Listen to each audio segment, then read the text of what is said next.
Language is an extension of the senses for the listener, which is kind of trippy because the senses are instincts. And for Skinner, language is not an instinct.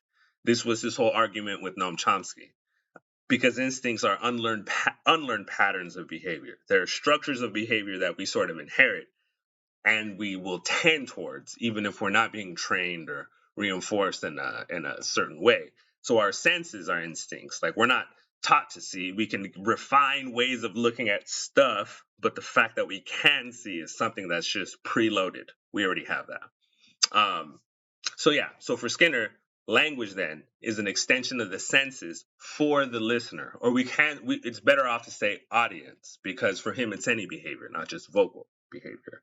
So the way behavior is action on the physical environment, language is action on a social environment. And the social environment is real. There are structures and there are objects there that we can identify and we can see how they're maintained. And we as a society, we keep those things going. So there's a way to navigate the social environment. There are actions that you can take. And this is what language is. And the interesting thing about language is that when we act on that social environment, on that AR environment, the physical environment eventually gets affected. So I don't know. It's beautiful. I like his point of view, but as a theory, So for Skinner, then, language should be analyzed at the scope of the speaker and listener, because it's just an extension of the senses for the listener, and it should be analyzed at a low resolution. So it should be at the scope of the speaker and listener and at a very low resolution. And the reason is because the actions that the speaker takes are variable. Their ultimate meaning is the effect that they have on the listener. That's what the words mean. So the speaker can then change the words that they're saying, because the speaker is also a listener of themselves, which we'll get into. But it's what allows self-editing. It's what allows you to, I don't know, speak thematically or whatever. But at the end of the day, the words, the tones, all that stuff, all that can change. But the ultimate meaning is the effect that it has on the listener. So language is not the material that the speaker uses. It's the form that the listener takes after hearing it. And Skinner likes this because it lends itself to what he calls quote unquote geometrical and mathematical interpretation of language. So he's assuming these geometrical principles are enough to explain the world. And it's like, well, why would they do that? And it's because science and scientists through, from, let's not even get into from when, but within the recent history and within the philosophy of science at the time, like math, describing something geometrically using math, like that's what made it true. Einstein brought this up in his book on theory of relativity, which, for transparency, I haven't finished. It's fire, but it was real. So he says that geometry is a set of conceptions and rules that we use to make statements. And then we combine these statements into constructions, and then we use these constructions to make other statements. And this is like in the intro of the book. It is, and the way he does it is just beautiful. It's describing things as rigid bodies, and you having a rigid body brings points together in a certain type of relation. So you can map the surface of the earth as points, or name cities as points or whatever. And once you have a city, you can go to that city on the surface of the earth, and then you can just draw a line up into the sky. And then you can take a portion of that line that you just drew, and then you can count how many of this line that I just cut out of the big line that I drew, like how many of them is it until I reach a cloud? And then you can use that construction to talk about or to specify the location of the cloud based on whatever. So it's beautiful. And these guys built nuclear bombs. So like, yeah, you know what I mean? Math works. It's true. And the statements that we make that are built up from other true notions and true connections and are themselves deemed true. So this is why for Skinner it was so important to be mathematical and geometrical. And there's a guy by the name of Poincare. He's a mathematician. I prefer to pronounce his name Poincare because it's better and truer. So Poincare said, this doesn't mean something is true. It just means something checks out. So geometry is no truth thingy. It's a convention, and we can check to see whether things correspond to this convention or not. And we do this first by describing things in such a way that the descriptions themselves are valid within the convention. So for Poincare, this is verificationism, and he claims that this is not science. It's rigorous, yes, and it can require hard work for sure. But something being rigorous and hard is not itself science. For example, I deadlift. You feel me? I live my life with rigor. It's hard. And you know what? Deadlifting is a science. Anyway, sorry. So, to Poincare, science is not description. Science is inference. It's more general. And it's coming up with these general constructions that then we can infer or we can call the particulars before they happen. We can describe events before they happen. And this is where experimentation comes in. But for Poincare, the experimentation is just verificationism. Like, you got to be true. You're right before you do the experiment if you get it right. And also for Poincare, it was important for him to make this distinction between the truth and math, because approximations in math that we were using to do these really amazing things can and do lead to false conclusions all the time. So that means we have a misapplication of the tools. And that's what Poincare was trying to get away from.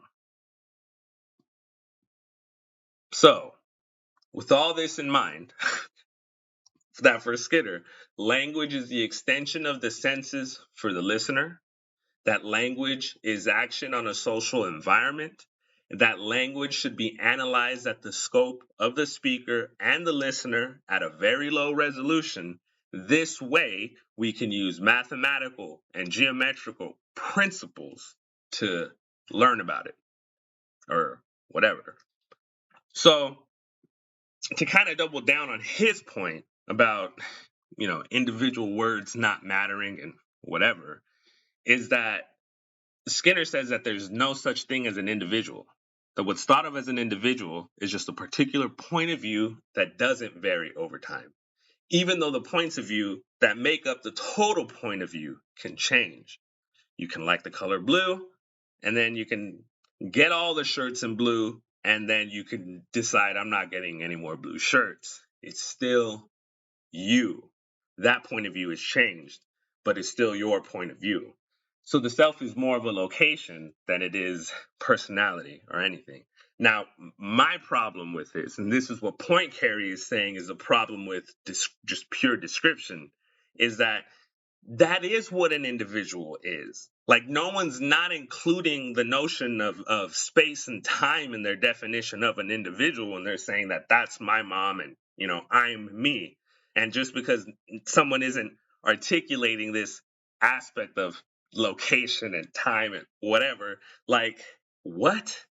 So now you're just saying the same thing over, and that's completely useless. And actually, Skinner admits to doing this. In the middle of the book, as he's going on and on, rambling about a bunch of things, he actually says, even if all I'm doing is just renaming a bunch of notions that we already have, it's actually better. And his reason for it being better is just silly. Like, it's just so immature. So I understand why Noam Chomsky was pissed at him, but Noam Chomsky was wrong too. Okay, so anyway, so there's no such thing as an individual. Jeez. Okay. Thinking is impossible to explain. All right. But it is a verbal behavior. Okay. And verbal behavior is not instinctual. So now we're just going down I don't even know, a direction of arguments. It's like, for what? if thinking is impossible to explain, then it cannot be analyzed as verbal behavior. It's not verbal behavior, because if it was verbal behavior, you would be able to analyze it. So you can't. So all he's saying here is no one else can do this. I'm the only person that can do this. And it's trippy, because he even says in the book that any other form of a language analysis is wrong because, but he doesn't give us a way to test his theory. He's just saying you have to accept it, which is, the opposite of empiricism. Anyway, so then, as we said, language is action on the physical environment. I'm sorry, language is an action on a subset of the physical environment. It's on the social environment. It's augmented reality. And meaning is not in the sounds, but in the effects that they produce in the listener. And that there is no meanings to the actions except in the effects that they produce. Okay. So then how do we even acquire language at all? He gives us his hypothesis for the development of language. And it starts off with coming into a world that is in front of you, and on top of that world there's a bunch of sounds with corresponding objects and corresponding organization of the world. So it's like, well, what does it mean for things to correspond? Well, things correspond in space, things correspond in time, things correspond in appearance, and things correspond in causality. Skinner is saying this is just part of the game, and it's through the interactions of these correspondences and different associations that this wall of sound, this wall of whatever in front of us, breaks into words and phrases. And these words and phrases then start fitting over the things in the world. There's a book in front of you, you call it a book. There's a fridge over there, you call it a fridge. So you learn to call things and processes. Like you could note how a flower grew. So you're naming things and processes and sequences by names. Now remember, this is already out there in the environment. It already exists. These names that you acquire, these pieces that you broke off from that wall of sound, then get recombined in new situations, and they get recombined in new situations to work and describe those objects, or describe other events, or describe other relations. Now, this process of the sound wall shattering into smaller units, those units that exist in the world that then evoke a response, a language response from us, Skinner calls this stimulus control. And he's saying that different aspects of the environment act on the senses to evoke certain types of behavior. So it could evoke a reaching, or it could evoke you saying something.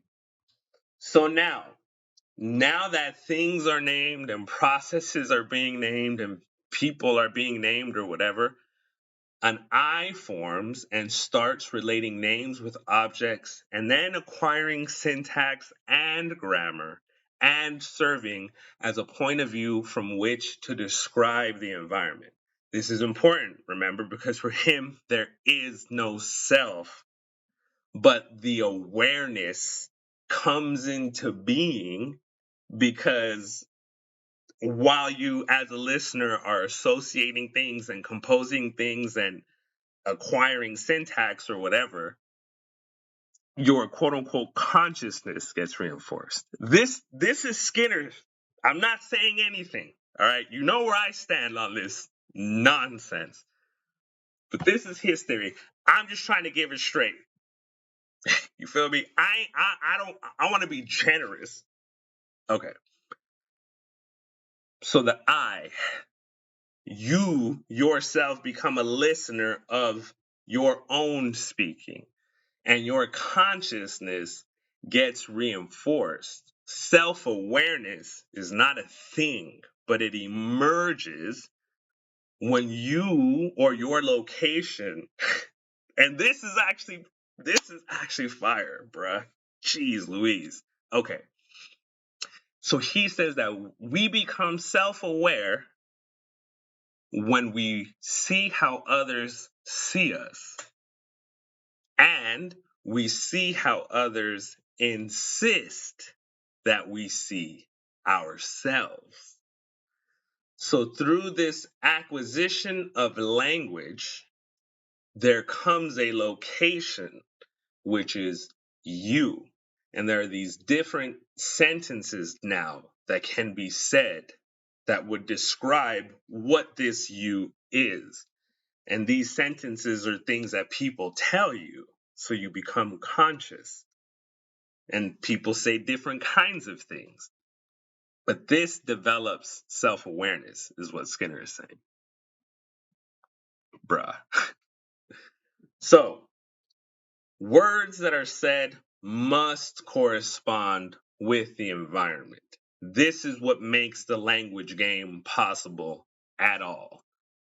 That wall of sound that broke into the gems of objects, when you yourself speak these gems, when you hand over these symbols to the social environment, what is considered valid or true or correct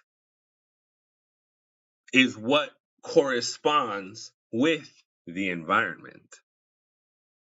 Skinner also notes that stimulus control is not always perfect.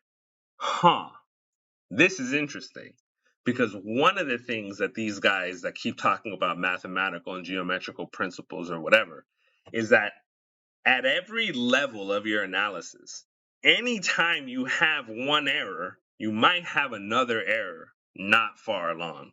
And the more steps you go with errors, the more errors you're going to get. And it's not good. The propensity for error grows. And when it comes to our own speaking, the propensity for error grows as more words are connected or whatever.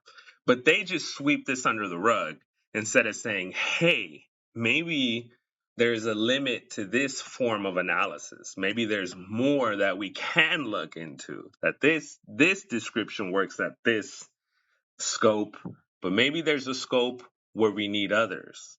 Maybe there is an individual scope, and maybe there is an even larger language scope, which he doesn't leave room for, which is also why his theory is wrong.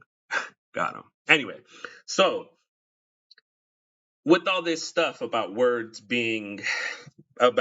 corresponding to the environment and that giving them their value or whatever, but then also within language understanding that there's a chance for error in the naming of things, another language develops, a language about language develops, and it starts relating the words instead. He calls these autoclitics. It doesn't even matter. And I think Noam Chomsky then stole this word from him and started using autoclitics as those parts of words that refer to themselves, which dude, I should just do a video on Noam. Anyway, so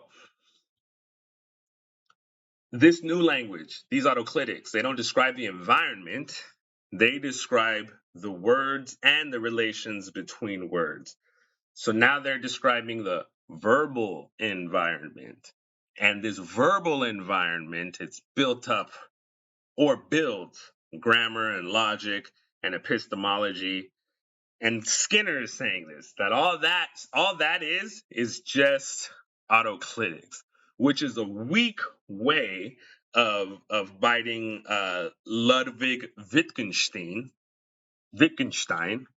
whatever, man. You feel me? He bit Ludwig. Shout out to Vienna. Word up to Austria. You feel me? The good Austria. Let's keep it 100. In that, because of the time frame, I'm saying. These are all historical statements. So all this comes together. So there's language, which breaks off from the environment. And then a language about language breaks off from language. And then science breaks off from that. This is what Skinner is saying. Like, Skinner is the worst Popperian ever. There's a guy named Karl Popper. People like to pronounce his name Karl Popper, but I'm not going to give in to social pressure because I am an individual. So anyway, that is the evolution of language by Skinner. Just to recap real quick, that there's a bunch of sounds with correspondences that exist in the world. And this wall of sounds eventually breaks into words and phrases when those sounds, or certain clusters of sounds, start corresponding with aspects of the environment, including objects and events and relations. And from this, because everything that's being seen is from a certain point of view, consciousness gets reinforced by the environment, because they're saying that the you that's seeing all these things is also all these other things. So you become self-conscious when not just from where you see from, but when you see how others see you and you see how others insist that you see yourself. Words then have to correspond with the environment in order to be valid or true or correct. And from this, all these other processes develop, like arguments and all this stuff, and themes that we can have of grouping words together to have a certain feel and blah, blah, blah. Once we have all that going, a language about language develops. And then from that language, then the truth of the world can be approached. And this is where science comes from, according to Skinner. Now, that's the development of language. Going back to this principle of geometric and mathematical analysis of language, which is at the level of speaker and of listener. So then he goes on to name what he calls operands, meaning these are the ends to which the language is operating. This is its function. This is what it's doing. So he starts off with a coex, which is establishing sound patterns for constructing new words. And with the development of a large echoic repertoire in a given language, it makes it harder to echo verbal stimuli from another language, meaning echoics are just repetitions of sounds. And there's a mapping of you make a sound, I make a sound. And because, side note, Skinner calls this a verbal stimulus, which is different than a nonverbal stimulus, because nonverbal stimulus is coming from the world. A verbal stimulus is coming from the social environment, which is fire. I don't mean to laugh at that. I just, these guys get overcomplicated. I'm allowed to laugh. If they get overcomplicated, I could laugh at that. So stop judging me. Anyway. Okay. So echoics establish sound patterns for constructing new words. And once you get an echoic repertoire, then it's harder for you to repeat other echoics. And this is not true. And even if you were to be like, well, on average, but that doesn't explain anything, because it doesn't tell us, well, then why are other people able to acquire 4 different echoic repertoires? A Skinnerian might say something like, private event or whatever. Bruh, stop. The problem to me with these forms of analysis is the way that they attempt to stop inquiry. They attempt to stop people from asking questions because the question doesn't fit within the conceptualization. It's not necessarily within the system. So the assumption then is, well, it's non-scientific. And that's not how science works. So the fact that he turns around and tries to develop a theory of language, which then extends into a theory of science, which then you can use to tell a person, well, you're not being scientific. Like, what? That's a problem. Anyway, all right, so echoics are just repetitions of sounds. Now, I mentioned before within his experimental analysis that Skinner creates these symbols that makes it easier. It's just a shorthand. It's not even a logical calculus. I mean, it isn't. It isn't even. It's just names. It's just symbols of stuff. Okay. So echoics are verbal stimuli because someone says something and then you repeat it. You know what I mean? Anyway, so are mans or whatever. Okay. Now, a man. Let me rewind. I'm sorry because I'm tripping. So I said that echoics are just these repetitions of these smaller units. They can be larger. Like you can repeat a phrase and not understand what it means, right? So this was the wall of sound that we were talking about. And this is where we were talking about correspondences, where within echoic, the when we break the wall of sound into the gem is not the thing that we're trying to describe itself. An echoic is just a reference to the sounds themselves. There's no meaning yet, but you use echoics. And this is what I was saying. So nowadays, people use this language to talk about other stuff, which is actually really beautiful because they describe using echoics. But in all honesty, you could just repeat the word repeat me or whatever. You know, it's just a repetition. But anyway, you use echoics to teach tacts, which what Skinner calls tacts. Now, tacts are the sounds that model the entities in the world. They are those gems that we break from the wall of sound that start corresponding to things or events or relations, sequences, all that stuff. So it's funny because language is itself just an abstraction. But for Skinner, because he's trying so hard to tie language down, he says language is not an abstraction.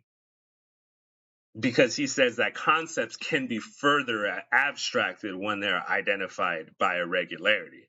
But it's like, bro, the regularity is already in the sense, man. This is why you need to listen, Skinner, about instincts, bro. But anyway, so with tacts, which are these gems of sounds that have correspondences to the real world, we can then construct extensions, which he describes three. He might describe more. He has generic extension, metaphorical extension, and metonymical extension.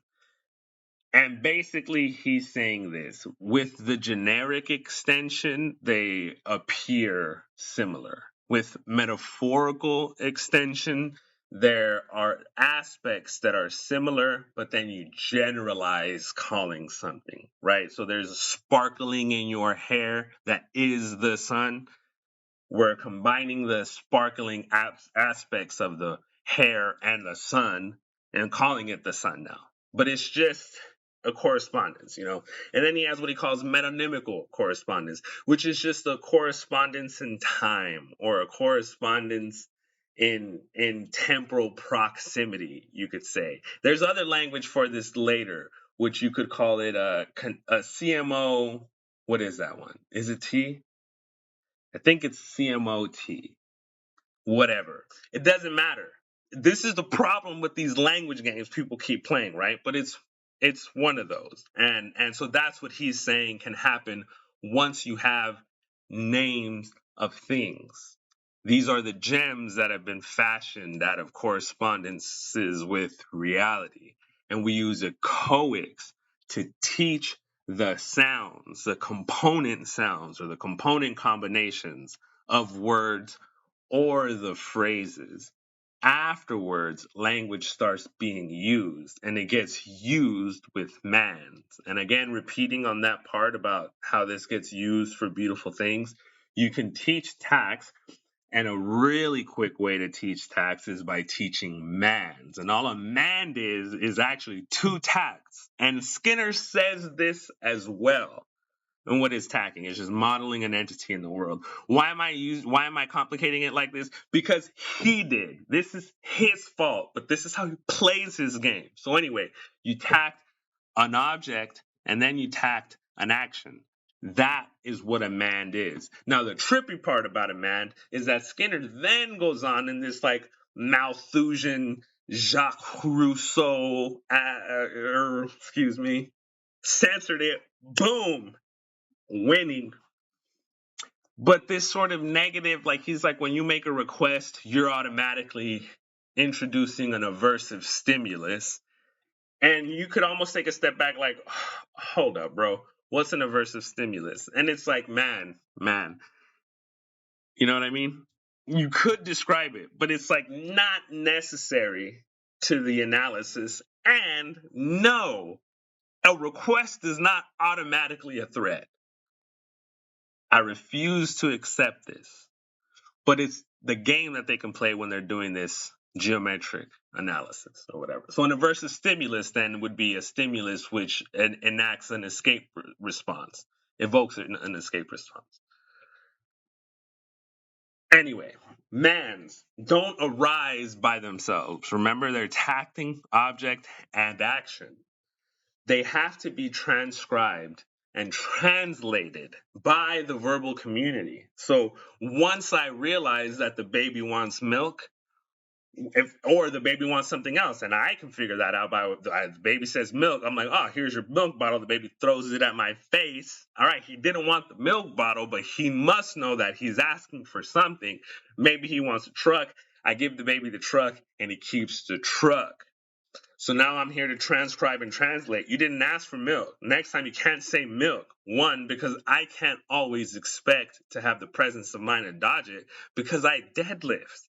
And if my lower back is tired, I'm not even going to attempt to move. I don't want to throw my back out just to survive a bottle. Now I got a gash. Babies are strong. People think they're not strong. They are strong. So this is the thing about mans, is that they don't arise spontaneously according to Skinner, which is actually still wrong because that whole wall of sound we were talking about earlier, and there's another guy by Bandura who brings it up. And Bandura is great. He was wrong on some things, and it annoys me because it's just tree-hugging nonsense. And it's very dangerous for little boys, the way he just phrases it. It's nah. But the one critique that he had towards behaviorism was that, hey, there are sets of responses that are not reinforced. They don't even touch reinforcement once. They are pure replication. And that means that memory was working to understand what the conditions are right now. That a child who'd never experienced something would be in that condition and then put something together that they've never done before. And then they did it right. Or they do it right enough that someone else can transcribe and translate for them from the verbal environment or social environment. So, anyway, so that's what mans are, right? So now we have a coex, which are breaking down of sounds. Then we have tacts, which are models of the entities in the world, which we model them with vocalizations, or we model them with writing, signs, all this stuff. Then we have mans, and mans are just at least two tacts, tacting an object and an action. And remember, we're not even analyzing, or we shouldn't even be analyzing from the point of view of the speaker when they do this. The man is a man because someone went and got something. The tact is a tact because it just applied to what was in front. No one was asking for you to give it.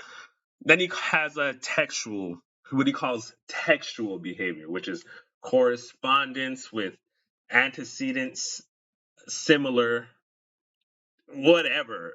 It's writing, bro. It is writing. But one thing he does say that's super interesting, and I think that when he says this, it gives us a glimpse into the brain, actually, is that there is a correspondence with stimuli in textual behavior, but there's no formal similarity. So it means you read from a page and then you make sounds. I think the fact that we have that ability, because see, parrots can make sounds like we make sounds, but parrots can't quite talk how we talk. Our ability for language has a lot to do with our experience of the world and memory, and there's a lot of other things that separates human interaction, human language from similar behavior in other animals. And I think it's more than just reinforcement. I mean, it's obviously more than just reinforcement because, bro, your theory was already wrong. I don't got to prove anything. You feel me? Anyway, so yeah, so there it is, verbal behavior. There is his theory on the development of language and his classification system based on the actions of the audience. And he said that everybody was wrong, which is a trip.